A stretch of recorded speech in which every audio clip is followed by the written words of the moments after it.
is a collection that attempts to bring a hauntological focus to the criminological and explores a sense of temporal dis-ease within the discipline, as well as look at the ways in which crime and punishment related individuals, groups and cultural artifacts have been rendered ghostly.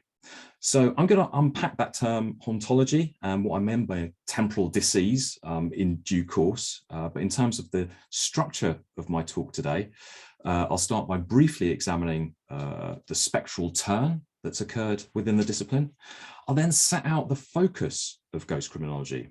I'll then try to provide two ways in which I've applied this language of spectrality to criminological topics.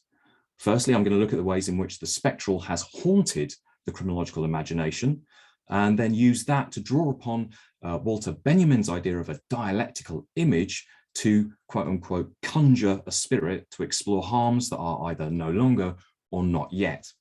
Secondly, and perhaps a bit more conventionally, I'll touch on something that I'm working on at the moment, namely an examination of phantom architecture. In particular, I'll be focusing upon the panopticon as a building that was both haunted and that haunts. So the focus is to explore ideas relating to spectrality, invisibility, time and harm. I'm going to tie threads between techniques of capturing imagery, the social imagination and social harms. But before we proceed to some 19th century visual systems that haunted the criminological imagination, it's important first to take a step back and examine the spectral turn that has occurred within the discipline already. So in recent years, there have been an increasing number of pieces using the language of spectrality to explore the ways that violence lingers or sits in places, and how state power, through mastery of the invisible, both emboldens and disowns its own violence. In this regard, criminology is catching up with the spectral turns that have already occurred in other disciplines. But to be clear at the front, when I and the authors that I refer to, when we talk about ghosts and spectrality, we're not professing a belief in the supernatural or those elements of the spectral familiar to us from supernatural fiction. So apologies if I've kind of missold you with the title of the piece, but rather what we're doing is we're using the language of spectrality to unpack a sense of time that is experienced as out of joint, or with phenomena that play with notions of visibility and invisibility. So to give a couple of examples of this kind of work, Catherine Biber has written about the afterlives of criminal evidence. These evidentiary archives are haunted by what they contain as well as what they exclude. As Derrida put it, history never effaces what it buries. It always keeps within itself the secret of kept secrets. Theo Kindernis has written about graffiti ghosts, throw-ups that are years or decades old, written and overwritten, palimpsest-like. These are cultural artifacts that hover themselves between presence and absence. Travis Linneman unpacks how Truman Capote's In Cold Blood perpetually conjures the spectres of true crime, the murderous drifter, the helpless victim, into the affective and material landscape. He tracks how violence haunts these everyday geographies. And for myself, I've drawn upon Abraham and Torok's psychoanalytic reading of the phantom as an incorporation of trauma, as well as using Esther Rashkin's idea of texts in distress to explore the haunting of a space in distress. I explored the ways in which a site-specific artwork, Die Family Schneider, that took place in London's East End in these two terrace houses here, how they could be read as a crypt containing a phantom repeating the traumas that have occurred in the area. And there are others as well. Alison Young, for example, has written about the Japanese atmospheres of criminal justice. But be it the archive, the throw-up, the spectral trace, or a space in distress, what brings these together are their temporally resonating revenants and their play with presence and absence, visibility and invisibility. And in discussing this with my co-editors, Travis and Theo, we found ourselves coalescing around the language of the spectral. And this has led to Derrida's notion of hauntology. Now, that was his pun on ontology. And if ontology is concerned with being and presence, hauntology disrupts those categories. It denotes how presence and absence, life and death, past, present, and future can exist simultaneously. As such, the ghost operates within the gap between states and disrupts the familiar. It destabilizes any neat compartmentalization of the past as a secure or fixed entity, or perhaps the future as an uncharted territory. As Wolfru's put it, haunting within this framework has a disruptive structure. And this was all neatly distilled for us by Mark Fisher as an exploration of phenomena that are either no longer or not yet, but which remain or are already effective. The former might be the traumatic compulsion to repeat something of the past, the latter an anticipation of some future act that shapes current behavior. The first element, capturing the compulsion to repeat, is a phenomenon that I explored by tracing the phantom of trauma in that art piece in London's East End. The second, within the broader framework that Fisher sets out, perhaps establishes the ghost as, in Blanco and Pierron's words, a figure of clarification with a specifically ethical and political potential. These ghosts provide a productive opening of meaning. And when I mention time being experienced as out of joint, it is this notion of the no longer or not yet, but which still or are already effective, to which I'm referring. It gives the sense of the living present as scarcely being as solid as it claims to be. Now, Wendy Brown makes the point that we inherit not what really happened to the dead, but what lives on from the happening. This suggests that we are indebted to what has come before, or that there's something to be inherited. Also, what lives on alludes to an ongoing persistence of ideas or events from the past. To be haunted, then, suggests a lack of resolution, a promise of future action, an indebtedness, or relatedly, a ghostly inheritance. This too is the force that casts time out of joint. Referring to our project as Ghost Criminology reflects our interest in those cultural forces that reveal our wavering present, as well as those that hover between presence and absence, and to which we owe a debt or are owed an inheritance. Ghost Criminology, then, has the ghost and ghosted as its conceptual target. There are two aspects to this. We look at how certain groups, individuals, cultural artifacts, spaces have been rendered ghostly. We explore how they have been subjected to structural violences and how the harms that they have suffered have been obscured or redacted, as well as how those harms are experienced as out of joint, how they return or presage future harm. We are drawn then towards, using Avery Gordon's framing, to those things that have been repressed or unresolved social violences. And in this talk, I'm going to focus on two examples of this haunting and spectrality. Firstly, I'm going to talk about spectral imagery. This will allow me to examine these ideas of presence and absence, debt and inheritance, visibility and invisibility, and how they might coalesce to capture the unseen, the out-of-joint effects of environmental crime and social harm. Secondly, I'm going to talk about phantom architecture. This will also be concerned with those ideas of presence and absence, visibility and invisibility, but we'll turn our focus to what Gertrude Himmelfarb referred to as the haunted house of Jeremy Bentham. But let's turn now to spectral imagery and visual systems that touched upon the invisible and the criminological imagination. First up, the optogram and spirit photography, but in a little while, a certain nuclear visuality as well. And firstly, let's look at the portraiture produced by Sir Francis Galton. Now, Galton, Charles Darwin's cousin, was something of a polymath that is now mostly associated with the eugenics movement.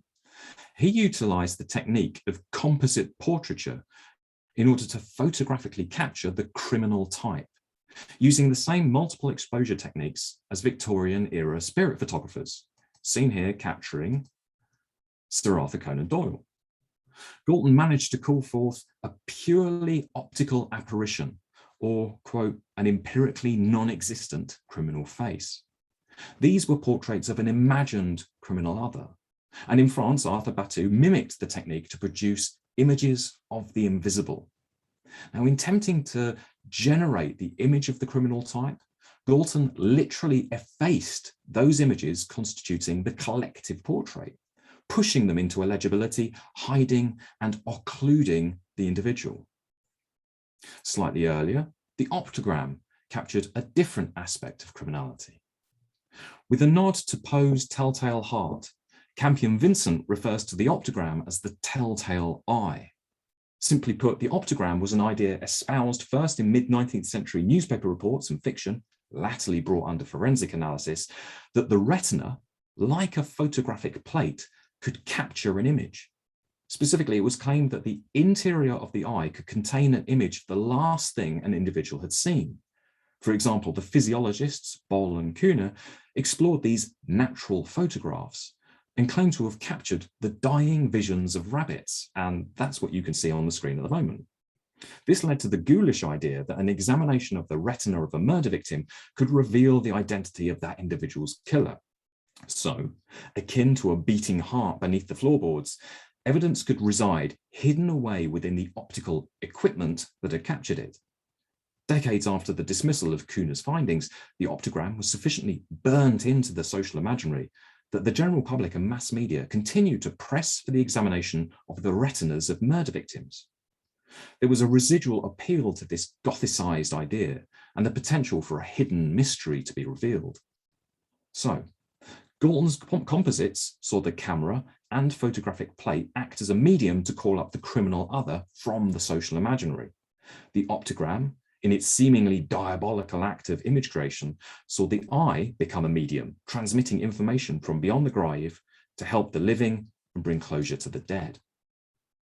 And we see the interplay of presence and absence, imagination and temporal disruption likewise coming together in Walter Benjamin's notion of the dialectical image. The early 20th century philosopher, cultural critic, saw photography, in Smith and Slowinski's expression, as a key medium for the circulation of a culture's unconscious desires, fears, and structures of defense. Benjamin suggested that a means to reveal these structures could be found in the stereoscope. A stereoscope involves two slightly different images being separately presented to each eye. The viewer's perceptual system then produces a three-dimensional rendering of the image, or at least an appearance of planes indicating depth. The image that is perceived with a stereoscope is virtual. It exists solely within the viewer's perceptual system. The resulting image, with the suggestion of depth, has no materiality of its own. Now, Benjamin expanded upon this to develop the notion of the dialectical image. As the stereoscope produces the virtual from the doubled, so the dialectical image is derived from a juxtaposition of texts. To be more precise, a fragment or image of the past could be brought together with an artifact or image of the viewer's present to produce the dialectical image.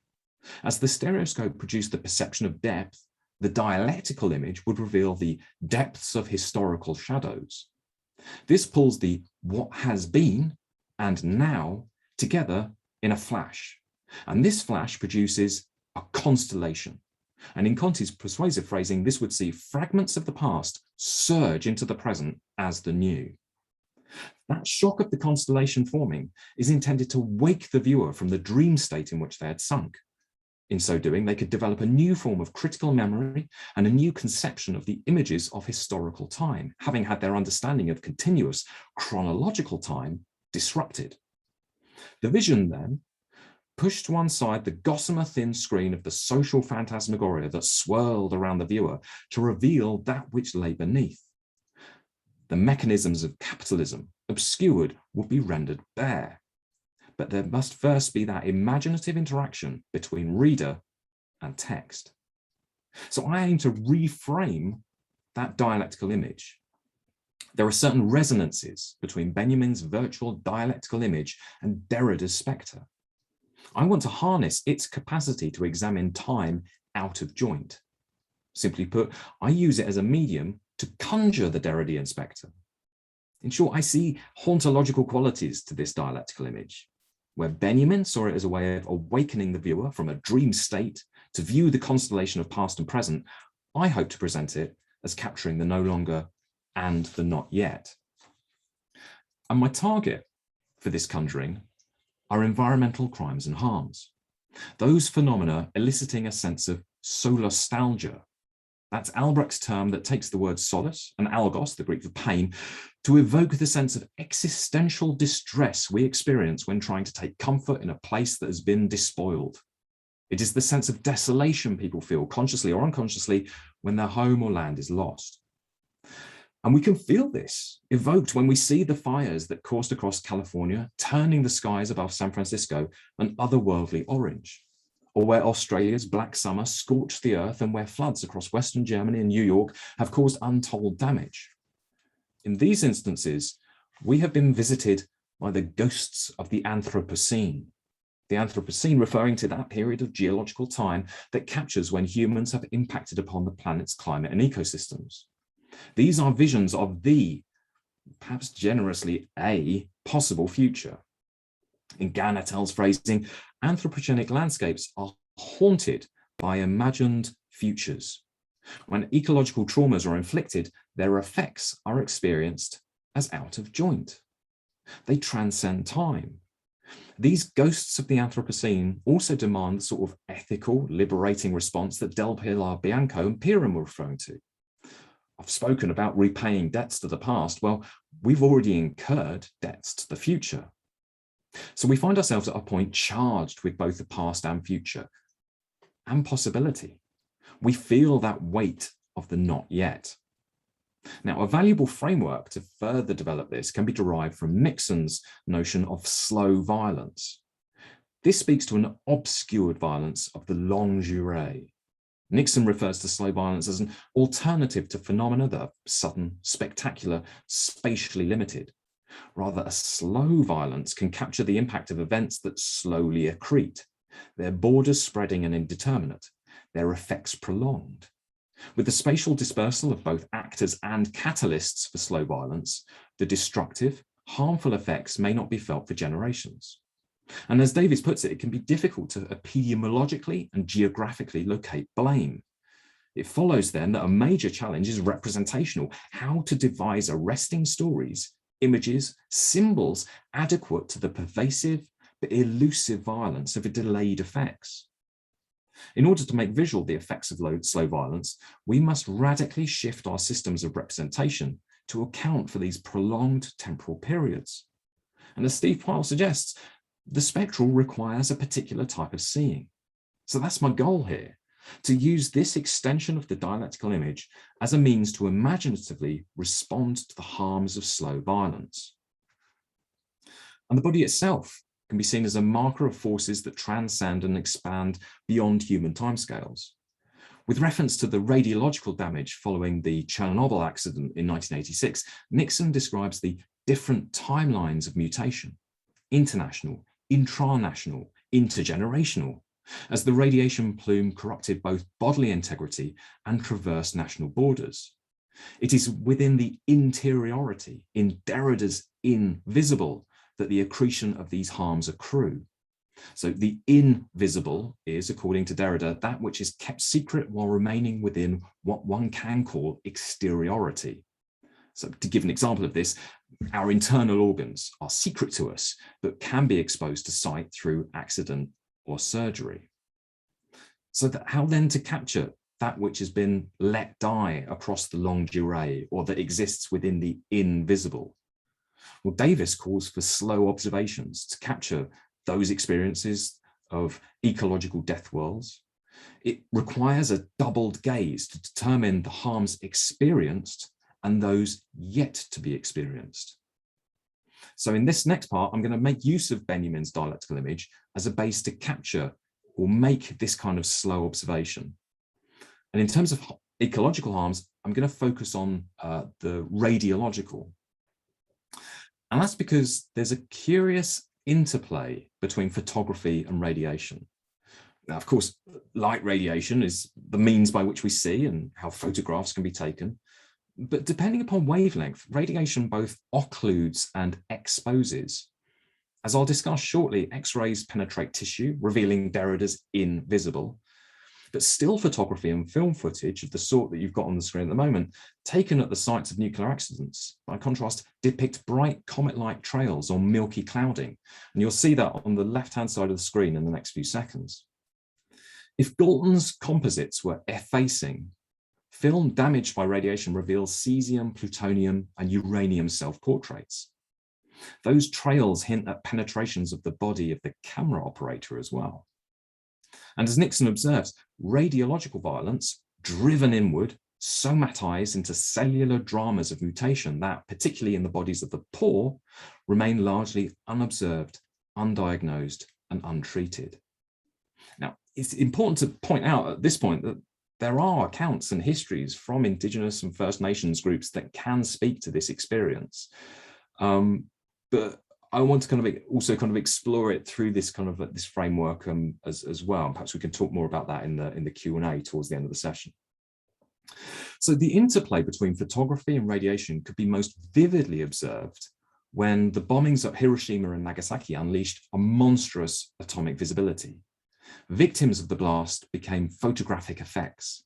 The body itself became a photographic plate as patterns of clothing seared onto flesh.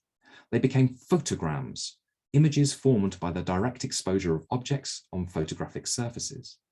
The body was subject to a catastrophic light, losing materiality and becoming a visual effect of this dark atomic room.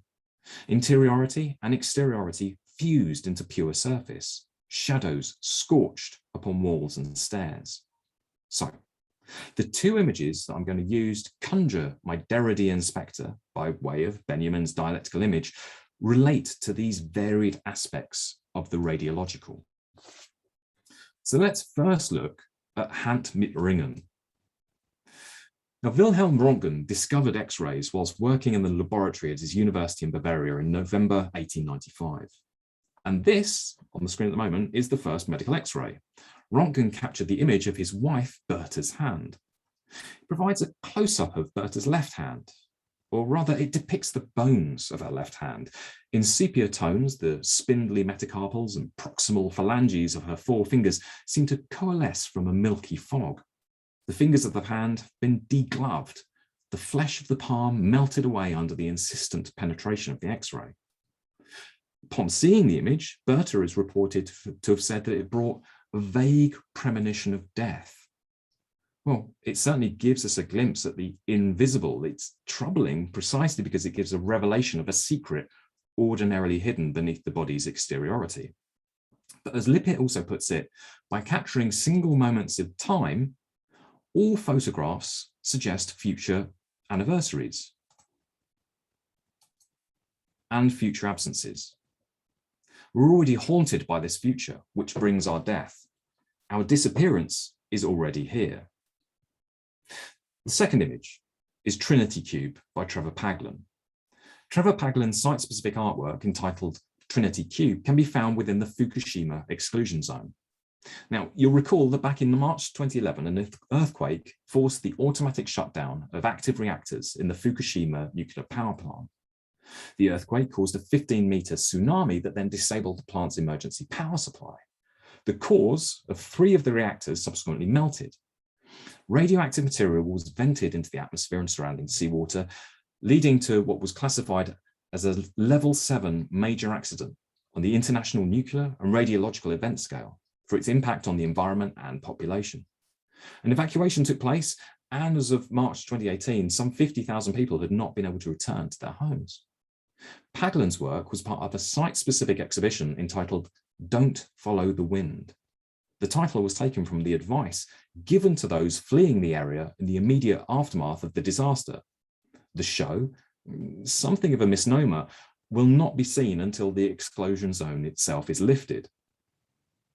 So, the work consists of a small glass cube, measuring 20 centimeters across each of its sides. It contains swirls of aquamarine within greys and blacks. We see trapped air bubbles, floating impurities. It's seemingly lambent with an unseen interior light.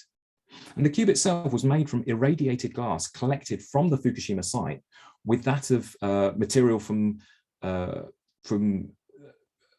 well, it's called trinitite, and that's the oceanic kind of green man-made mineral that was formed by the melting of sand at the detonation of Trinity, the first nuclear bomb detonated in New Mexico. If we take a step back, We see the room within which the cube sits. There's a window high in the wall. The floor is covered in a rust-coloured dust. Water appears to have seeped in between the large grey tiles on the walls. The room looks diseased.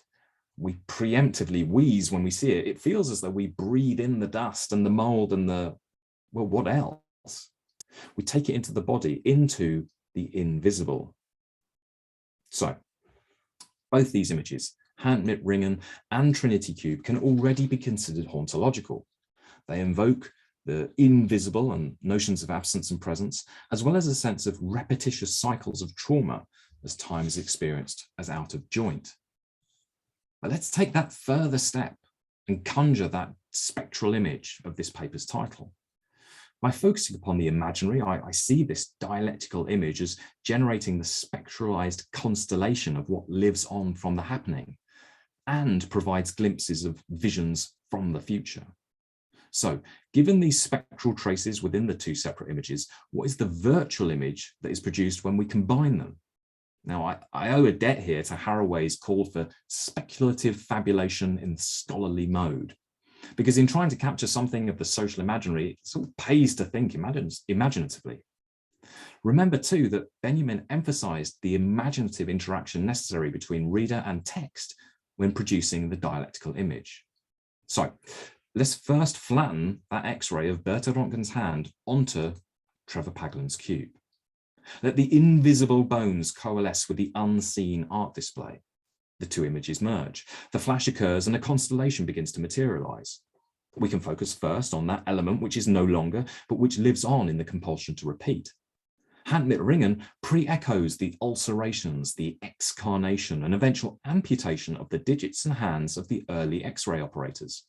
These were hands withered over the decades following prolonged exposure to materials that were known to cause biological decay. This was an optogram made real. The killer was contained within the body all along. And if Galton's composites erased difference, this constellation draws out the haunted and haunting connections across time. And so we begin to see the repetitions, the silences that cloaked the corruption of the bodies of those operators folded itself first around Chernobyl and then later Fukushima. This was the secret of kept secrets, fashioned by a certain bureaucratic creativity. It was the social production of ignorance. Paglen's ruined object that carries within it the acts of silencing that surrounded the disaster at Fukushima as well as Chernobyl is preceded by other accidents before it.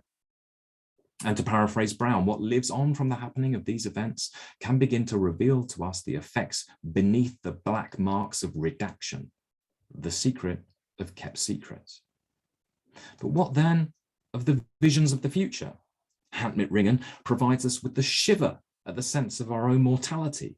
Juxtaposing it with Trinity Cube projects that premonition of death and populations let die into the longue durée. Now, what I mean by this is that the contamination within and surrounding Trinity Cube, the dangerousness of the hostile substance, to paraphrase Beck, will continue. It extends into the future. It suggests future anniversaries where the hazard will endure.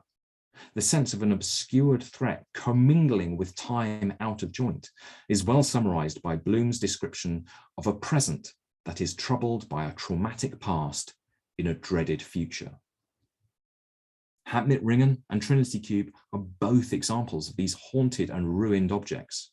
They are monuments to failed utopian futures. They evoke anthropogenic landscapes which are haunted by imagined futures. Ecological traumas are inflicted and their effects are out of joint. They transcend time. Flesh is ruined, land is poisoned, all for dream worlds of progress that are built upon the ashes of colonized peoples, decimated species, and a corrupted atmosphere. The ghosts of the Anthropocene haunt a future yet to come. Theirs is the double death of fatalities in the present preceding, ongoing, and future death. They birth ghosts of an extinguished future. Owing a debt to both Benjamin and Derrida, I see it as a means to look through images, and in so doing conjure a spectre that regards us from the past and haunts our future. So to echo Haraway once more, it matters what descriptions describe descriptions. And this is a technique to use images, imagining images. So, having looked at those examples of both spectral imagery and the spectre being conjured from imagery, we'll turn now to consider the notion of phantom architecture. So, by using hauntological notions of temporal disruption and that play between presence and absence, I want to explore the panopticon as an example of a building that retains a spectral presence within the criminological imagination, haunting the present as well as inspiriting the future. Now, just a kind of quick primer for those of you, if you're unfamiliar with it, the panopticon was designed for a circular prison with cells around the perimeter that would see the incarcerated subject to a perpetual surveillance by an unseen observer who would occupy a central inspection tower. Now, it's sort of mostly associated with the philosopher Jeremy Bentham, but as we know, it was never actually built. Jeremy Bentham worked on various designs between 1787 and about 1830. It can be seen as both a no longer and a not yet that shapes future action. Curiously, in Victorian Minds, Gertrude Himmelfarb's book from 1968, she wrote that histories and biographers had, at that point, ignored the panopticon as a feature of Jeremy Bentham's canon. But every passing anticipates a return. And so the panopticon re-emerged in intellectual thinking in, amongst others, Himmelfarb's own work, Foucault's Discipline and Punish, Michael Ignatieff's A Just Measure of Pain. In a piece that I'm working on at the moment, I explore the various and varied ways in which the panopticon was at once haunted and haunts.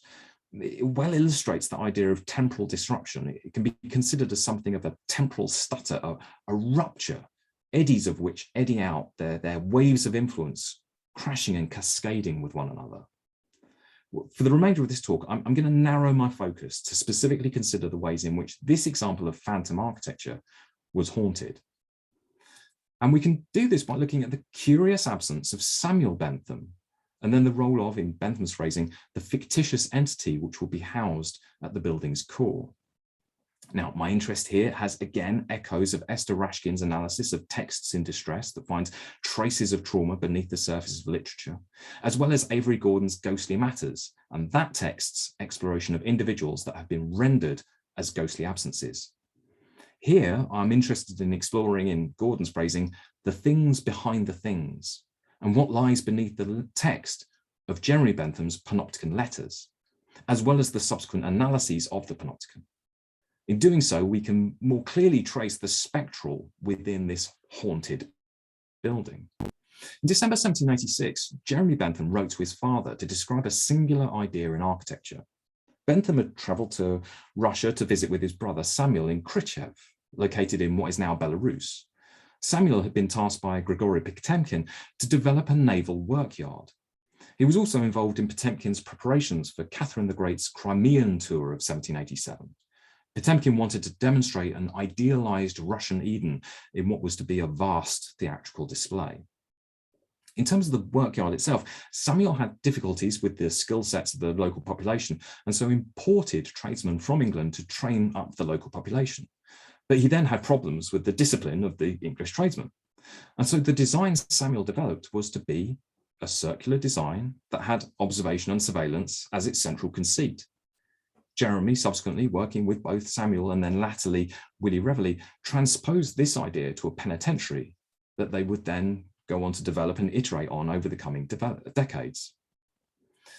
Was there a fleeting sentence or two long acknowledgements to Samuel's work in Khrushchev and his workshop design in Evans's superlative history of prison architecture in The Fabrication of Virtue, as well as Marcus's Buildings and Power? He goes unremarked in Discipline and Punish, save for an unnamed appearance in a brief endnote. He's only obliquely referenced in Jeremy's own panopticon letters. These omissions, absences, and elisions are curious, since it's difficult to dismiss the context from which Samuel Bentham's design emerged, and that this gives additional nuance to our understanding of the surveillant gaze within the brothers' plans for the panopticon. So our first ghost is Samuel himself, and our second will be the inspector at the panopticon's core. So I want to briefly touch on how the designs themselves were haunted and explore how it relied upon hauntological ideas of presence and absence, visibility and invisibility. Before we get to that, it's useful to briefly consider some of the precursors to the project that other researchers have identified. So in terms of influences, we can certainly point to the optical centering appearing earlier in anatomical theatres and drawing class of the 18th century. Foucault suggested that the panopticon was inspired by Laveau's menagerie, you can see on screen. This was at Versailles. From a central pavilion, the king could look upon the cages arrayed in an octagon around him. However, this predates Bentham and doesn't appear in his writing about the panopticon project itself. Philip Smith suggests that the rotunda that could be located by the Thames in Chelsea was a more persuasive case for inspiring Jeremy Bentham. This lasted between 1742 and 1803. It was a circular wooden hall, some 150 feet in diameter, surrounded by 2 tiers of 52 private boxes, facing a central octagonal bandstand. This was certainly more in keeping with the theatricality of punishment described by Bentham in his work. And it offers something of a more persuasive kind of precursor than perhaps the taxonomic sterility of the menagerie favoured by Foucault. However, I'd argue that it was Samuel's time in Khrushchev that was more influential, and which gives a greater insight into the role of the inspector and the surveillant gaze within the panopticon. It's this that exists and operates beneath the text of the panopticon letters, and which is curiously absent from subsequent analyses. Now, apologies for everyone for this, but my thanks to Wikipedia for this image, because it summarizes everything that I needed to say. There are key formal similarities between Samuel Bentham's Naval Stockyard and subsequent iterations of the panopticon with the design of the Orthodox Christian Church, of which there were notable examples in the Khrushchev area and to which Samuel was exposed. Churches within the tradition followed a form established since the 9th century. They're typically cruciform within a square, that the centre is typically defined by a circular nave with a large dome. The congregation and clergy are separated from one another by an iconostasis, a screen, that defines the boundary between nave and sanctuary. The congregation can neither see nor hear the prayers within the sanctuary. They're left to contemplate the images on the iconostasis, or the church itself. Now, as Weret notes, one of these could be Christ the Angry Eye, or Angry Eye Saviour, an icon depicting an angry or severe-looking Christ. The Pantocrator, a stern-looking Christ, looks down from the dome. So sight, asymmetry of vision and hearing, and surveillant observation are integral. The laity are separated from the clergy and subject to a stern gaze from the icons. Now, to be clear, Jeremy Bentham was an avowed atheist, but these, I think, help to inform our understanding and also kind of tie in to make some kind of interesting observations from the frontispiece of Jeremy Bentham's panopticon letters. So this frontispiece depicts the eye of God within a triangle. On the 3 sides of the triangle are the words mercy, justice, and vigilance. The triangle itself is positioned within a circle. It's a simple rendering of the panopticon's floor plan with individual cells within the circle's perimeter. Beneath the triangle are some lines taken out of order from Psalm 139, the first of which reads, "Thou art about my path and about my bed, and spiest on all my ways." Now, David Lyon notes the similarities between this simplified rendering and its central eye with that of Hieronymus Bosch's 1485 painting of 7 Deadly Sins. Now, the painting itself resembles an eye with its pupil and iris. Within the pupil is an ever-watching, ever-vigilant Christ. In the iris are depictions of the sins themselves, alongside illustrations of corresponding punishments. An inscription in Latin reads, "Cave, cave, Deus vidit." Beware, beware, God is watching. Now, the panopticon would echo this. Its architecture would house a secular, omniscient, surveillant gaze that belonged, in Jeremy Bentham's phrasing, to a fictitious entity. And he describes that in the panopticon writings as, "A fictitious entity is an entity to which, though by the grammatical form of the discourse employed in speaking of it, existence be ascribed, yet in truth and reality, existence is not meant to be ascribed." So that particular asymmetry of vision and the presence absence of the fictional entity that observes is key to the success of the panopticon in a way that is unseen in both the menagerie and those pleasure gardens. The apparatus of the panopticon facilitated an omniscient gaze upon those being observed. For an observing entity to be seen would collapse the theatrical apparatus of the spectacle in upon itself. The enforced invisibility of the inspector must then be juxtaposed with the enforced visibility of the prisoner. In one of the panopticon's iterations, Bentham calculated that the inspector's isovist, so that's that volume of visible space observable from their central observation point, it didn't extend to the back of the cell. Bentham therefore suggested that a line be drawn along the floor of the cell to indicate where the prisoner should stand to be visible to the inspector. Forward of the line, they'd be visible. Behind it, and the prisoner's very visible invisibility is a mark to note him by. So Bozovich puts it, invisibility itself became a positive quality, a visible sign of the prisoner. Thus, the inspector was in fact all-seeing, his gaze extending beyond the limits of the visible into the invisible. This was a gaze that compelled visibility of those being observed, but was itself always and forever to be shadowed.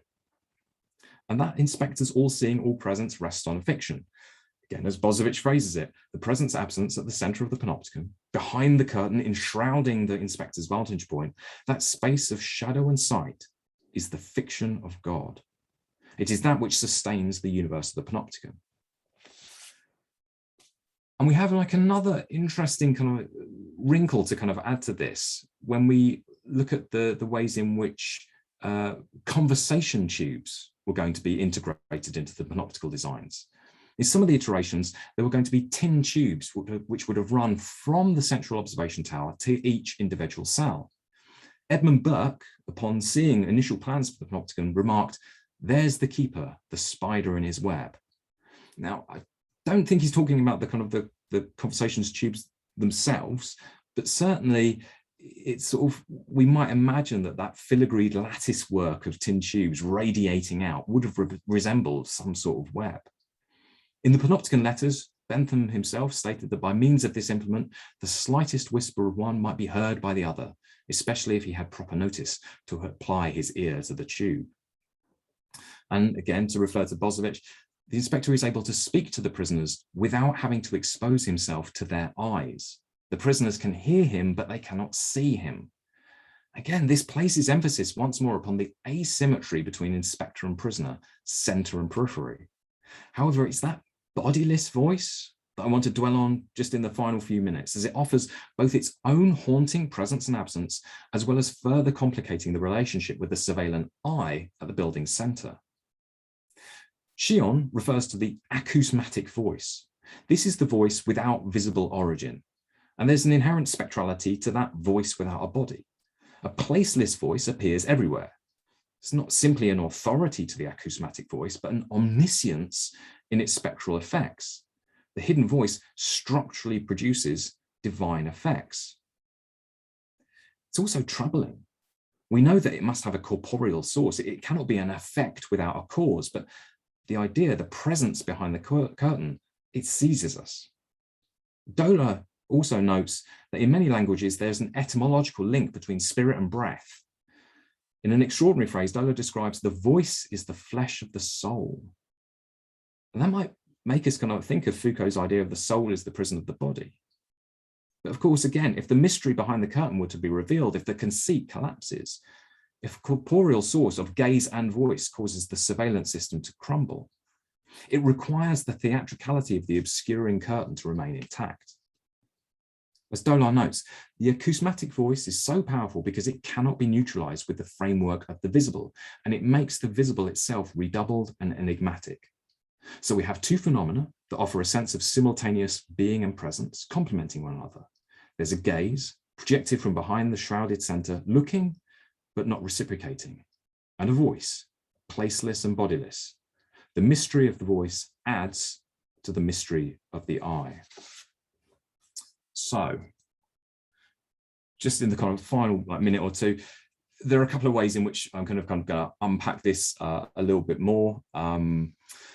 Derrida's got an idea of the visor effect of one's encounter with the spectre. This idea that we stand before the ghost or ghostly and are regarded by them, but we can't return that gaze. And I'm going to try and apply that to the idea of the kind of exteriority of the panopticon itself.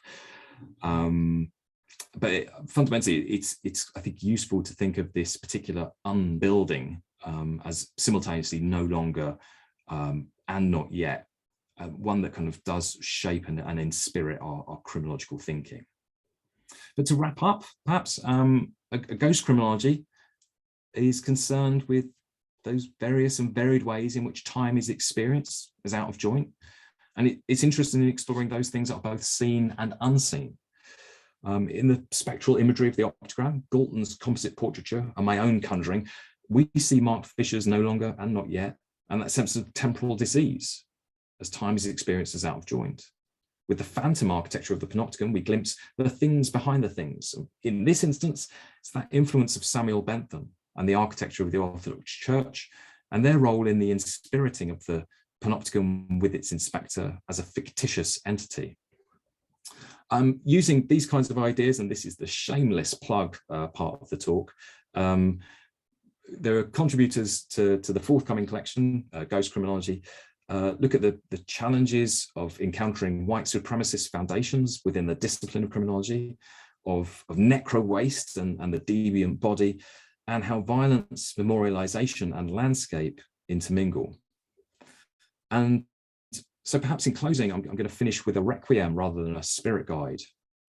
Why a requiem? Well, a requiem seeks to ensure the repose, the rest of the dead. A ghost criminology can be used to attend to the past and the violences that linger and violences that await in the future. Thank you very much for your time and your attention. I'll pop my video back on and I'll stop sharing. Thank you so much, Michael. I know, I know as a criminologist who deals with archives of traumatic memories and hauntings of past atrocities, I found this completely fascinating. So I'm very grateful for your presentation today. I'm going to hand over to Daniela now for our discussions in Q&A. Yes, Daniela. Hi, thank you so much for that very interesting presentation. We still have a couple of minutes and I already see that there are some hands up. So let's start with Benjamin Thorne. Hi, can you hear me okay? Yeah. Super. Hi, first, thank you for a really fascinating and engaging talk and really thought-provoking. So thank you for that. I had two questions and they are kind of linked. I think they're linked because of around the themes of imagery and material. So my first question is about the subjectivity of the image maker, of the images you're looking at, and where are they in these conversations when you apply these ideas from ghost criminology, which I find very compelling. But when we apply those to the images that we select, do we also need to think about and reflect critically on those making the images and what that kind of, how that feeds into the analysis that comes out of applying this theory? And related to that, I was just wondering whether some of what you're doing, is it in any way in conversation with ideas from visual criminology as well? Because a few of the bits that we were talking made me think of some ideas coming from there. And then the second question was around materiality and space, and you talk a bit, particularly in the first half, you'll talk about the dialectic image and Walter Benjamin. And I was just wondering about whether you engaged at all with the arcade project, and obviously the dialectic image kind of relates to that, because within his notes, as you'll know, on the arcade project, he talks about the rags of history, and particularly this figure of the rag picker.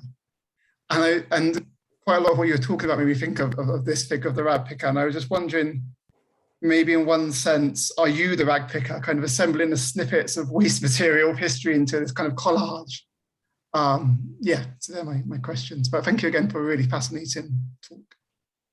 Oh, fantastic. Yeah, thank you so much for those questions and for those observations. I really like that idea of me being the rag picker. I think that's, I like that a lot. Just in terms of the links to visual criminology, yeah, they're absolutely there. And if you sort of look over the list of contributors to the Ghost Criminology collection, I think you'll see kind of like a lot of kind of like resonances there, and many of the chapters do speak kind of explicitly to that as well.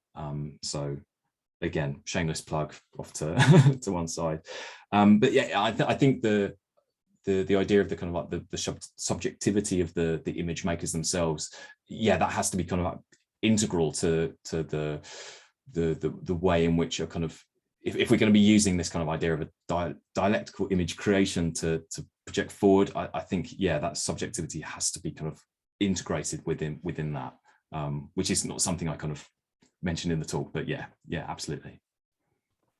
Thank you. Thank you so much. I can see that Joseph has his hand there too. Thanks. I thought it was a really, really interesting presentation on an area that I didn't really know much about beforehand. So thanks for that. I actually kind of building on what Benjamin was saying there. What struck me is how visual it seems, and also how geographical this concept of criminology is, hauntological criminology in spirit criminology is. My question is there a space to move beyond the material, the geographical, and the visual? Because something that I was struck quite a lot is that I'm a victimologist who studies violence, and a lot of my participants talk about how crime in the past, in their own experiences, continues throughout their lives. And that's something I'm writing about, is, the previous violence does not remain in the past, it exists, throughout. And that's something a lot of victimologists like Paul Rock and stuff have talked about. But from what I've seen about hauntology and victimology, it seems almost a humanities subject in a way. So for example, we're looking at these images and we're deriving images, and something Benjamin talks about is like, well, do the image makers think that? I wonder, what is the space for the subjective experiences of an individual victim in this, and how would that be represented? Because I understand, and I think that's great that there is a space for visual, decoding photographs and looking at like a space, but like, where does the even more ephemeral experiences of an individual's mind fit into spirit criminology, I wonder? And can it? Is it possible for it to accommodate it, do we think? Yeah, and another kind of really excellent point in question. I think this is where kind of a quote unquote kind of like ghost criminology is playing catch up with disciplines, with other disciplines, where this spectral turn has kind of happened like from the arguably the 1990s, if not earlier, kind of. And before. So I kind of referred to Abraham and Torok earlier in the talk. I don't know if they're familiar names, maybe, but yeah, they're kind of like psychoanalytic way of exploring trauma and distress is something that I kind of drew upon it in one of the pieces, and certainly is something that kind of other people within this ghost criminology world are kind of are making reference to. But I think this is, if this is going to be kind of like a going concern, as it were, then that's certainly an avenue to be more fully explored, because it's already kind of, that kind of literature is already out there in other disciplines, and it's now for us to kind of see if we can kind of incorporate it within criminology in a more meaningful way. But yeah, no, I completely agree with what you're saying.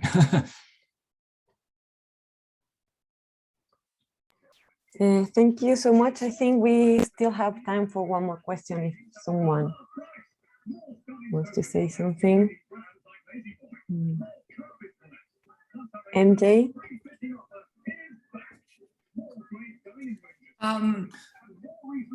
No, I'm okay. Well, actually, have you thought of, so what other instances and stuff are you applying, or have you applied ghost criminology to? Well, my idea for a volume 2, and if anybody's interested in contributing, then this is the call for papers, is to move beyond the sort of Anglophone and largely kind of Western way of thinking about haunting and the ghostly, and thinking about the ways in which we can reach out in a meaningful way to writers and researchers from the global South, because there's this sort of heavy emphasis within the collection, admittedly, and this is something that we do discuss in it with largely kind of contributors from the global North, and talking about those experiences. And I think in order to grow it in a useful way would be to collaborate and give voice to researchers from Global South with particular understandings of the haunting and spectrality. I think that's amazing. I completely agree. And I look forward to, well, first volume 1 and then volume 2. Thank you. But I think that's it for today. Michael, would you like to pop your contact details in the chat maybe? Yeah, if sure. People want to follow up. And I want to thank you, Michael, very much for coming today again. It was very fascinating and I love the presentation. It was great. So thank you so much from behalf of all of us. And thank you to the audience and everyone who attended today. This is recorded, so it will be available on our YouTube channel. I'm also gonna pop our details there, our Twitter, our Facebook, and also I'm going to plug our next event, which is with Dr. Benjamin Thorne on the 23rd of November. So please come along with that. Details of that event is also on all of our social media channels. And I hope everyone has a lovely week and a lovely day. The sun is shining here, so I hope it is wherever you guys are too. So thank you again, and big applause to Michael. Thanks, everyone. Thank you. Thank so you. much. Bye-bye. Bye, everyone.